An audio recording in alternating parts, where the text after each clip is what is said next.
Hello दोस्तों, आप देख रहे हैं एमटेक एनिमी और मैं आपका दोस्त मुजम्मिल आपके लिए ये मांगा लेकर आया हूँ जो कि बहुत ज़्यादा इंटरेस्टिंग है। चलिए दोस्तों, मांगा को करते हैं शुरू।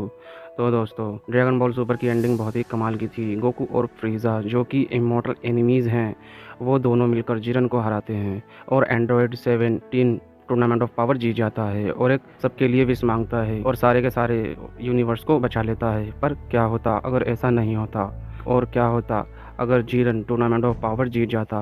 क्या जीरन भी एंड्रॉयड 17 की तरह ही विश मांगता, या फिर वो एक अपनी सेल्फिश विश मांगता? जहाँ तक मुझे लगता है कि जीरन अपने अलावा किसी के बारे में नहीं सोचता है, तो ये कहना बहुत मुश्किल है कि वह सबके लिए विश मांगता और सारे के सारे यूनिवर्स को बचा लेता।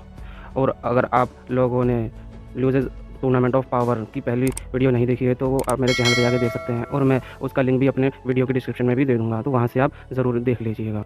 तो दोस्तों, ये सीन हम ऑलरेडी देख चुके हैं कि गोकू ना चाहते हुए भी टूर्नामेंट ऑफ पावर हार जाता है, और अब आप इसमें किसी की भी गलती बता सकते हैं। उसमें आप गोहान की गलती भी कह सकते हैं, और आप ये भी कह सकते हैं कि गोकू की ताकत उस पॉइंट पे आके ऑलरेडी ख़त्म हो चुकी थी। पर इस यूनिवर्स की सच्चाई यही है कि यूनिवर्स 7 हार चुका है, और यूनिवर्स 7 की धरती पे जो भी थे वो सब इरेज़ हो चुके हैं। चाहे वो चीची हो, चाहे वो ट्रंक्स हो, गोटेंस हो, और या वो बुल्मा हो, सभी के सभी लोगों को हमने यहाँ पे इरेज़ होते हुए देख लिया है। पर हमने अभी तक ये नहीं देखा कि हमारे यूनिवर्स 7 के वॉरियर्स थे जो हमारे लिए टूर्नामेंट ऑफ पावर में लड़ रहे थे, उन्होंने आखिरकार क्या फ़ील किया। गोकू गोहान की बेजान बॉडी को अपने हाथों में लिए हुए बैठा हुआ था, और तभी गोहान इरेज़ होना शुरू हो जाता है। और दोनों ज़ेनोसामा और ग्रैंड पीस ये फैसला पहले ही ले चुके हैं कि यूनिवर्स 7 को अब इरेज़ करके ही रहेंगे, और गोकू के देखते ही देखते उसके हाथों में गोहान पूरी तरीके से इरेज़ हो जाता है। और गोकू के चेहरे के एक्सप्रेशन से ये समझ में आ जाता है कि वो कितना ज़्यादा दुखी है, और ज़ेनोस के लिए ये सब कुछ जो हो रहा है वो एक गेम की तरह है। पर तभी दोनों ज़ेनो गोकू के चेहरे को देखते हैं और उसके एक्सप्रेशन को देख के वो समझ जाते हैं कि गोकू बहुत ज़्यादा दुखी है। लॉर्ड वीरस और वे इस सिचुएशन को भी एक्सेप्ट कर चुके हैं, और इन्हें पता है कि लॉर्ड वीरस के साथ साथ पूरा यूनिवर्स 7 भी इरेज हो जाएगा। और तभी गोकू पीछे मुड़ के देखता है, और वो देखता है कि बेलमोट, जीरेन और पूरा यूनिवर्स 11 सेलिब्रेट कर रहा है, क्योंकि वे जीत चुके हैं टूर्नामेंट ऑफ पावर। गोकू को सैयन प्राइड ये एक्सेप्ट करने नहीं दे रहा था कि वो ये फाइट हार चुका है, पर फाइनली गोकू अपनी हार को एक्सेप्ट कर लेता है। पीछे मुड़ के अपने दोस्त जेनोस को बाय करता है। दोनों ही जेनोस गोकू को बहुत पसंद कर रहे होते हैं, पर गोकू का ये चेहरा देखकर दोनों हैरान हो जाते हैं। और तभी गोकू को एक जानी पहचानी सी आवाज़ आती है, जो होती है फ्रीज़ा की। फ्रीज़ा गोकू पे चिल्ला रहा होता है क्योंकि गोकू टूर्नामेंट ऑफ पावर हार चुका है, और गोकू ने फ्रीज़ा को वादा किया था कि वो टूर्नामेंट ऑफ पावर जीतकर उसे दोबारा से ज़िंदा कर देगा। और तभी वेजिटा फ्रीज़ा की नाक पर एक पंच मारता है ताकि वह चुप हो जाए। फ्रीज़ा को छोड़ के सभी लोग मान चुके हैं कि यूनिवर्स 7 हार चुका है, और सभी के सभी इरेज होने के लिए तैयार हैं। वेजिटा कहता है, आखिरकार हम उस बेवकूफ़ के करोड़ की वजह से इरेज हो जाएंगे। और वेजिटा अपने फाइनल मोमेंट में अपने परिवार को याद करते हुए इरेज हो जाता है, और तभी कर्लिन अपनी बेटी मैरिन को याद करते हुए इरेज हो जाता है।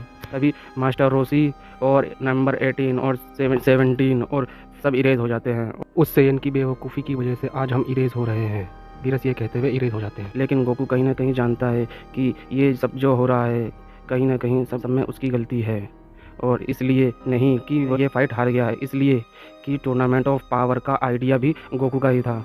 वो अपने इसी दुख के साथ अपने दोस्तों को फाइनल बार देखता है, और धीरे धीरे करके गोकू भी इरेज हो जाता है।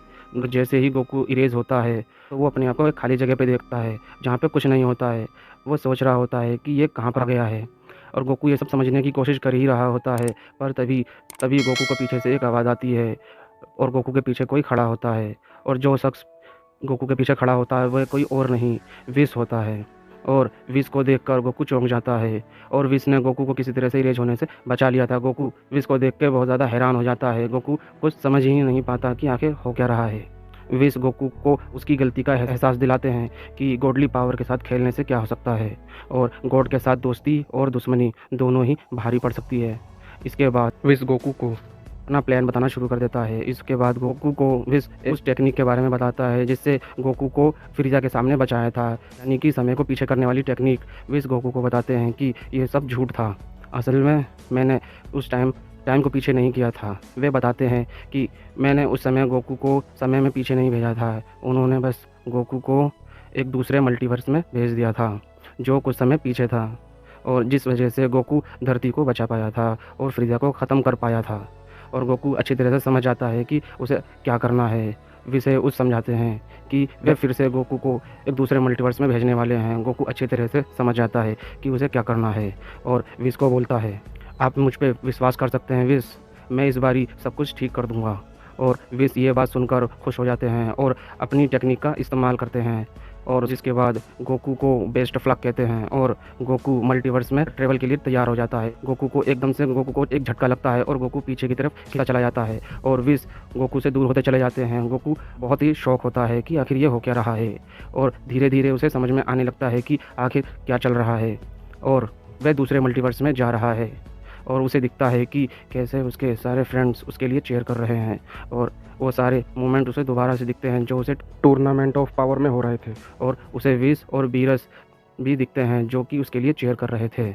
और गोकू बहुत ही खुश होता है कि अपने सभी दोस्तों को दोबारा देखकर, और गोकू आखिरकार समय में पीछे आ जाता है और जीरन उसके ऊपर हमला करने के लिए बढ़ रहा होता है। गोकू आखिरकार एक गहरी सांस लेता है, और जब वो अपनी आंखें खोलता है तो उसकी आंखें होती हैं सिल्वर और बाल हो जाते हैं वाइट, जो कि होती है मास्टर अल्ट्रा इंस्टिंक्ट, यानी कि गोकू ने इस टेक्निक को मास्टर कर लिया है, यानी कि अल्ट्रा इंस्टिंक्ट को मास्टर कर लिया है। तो दोस्तों, यानी कि यह स्टोरी समझ में आ रही है कि ये स्टोरी कहाँ जा रही है और आगे आने वाले चैप्टर में क्या होने वाला है, पर मैं ये स्पॉइलर नहीं करना चाहता हूँ।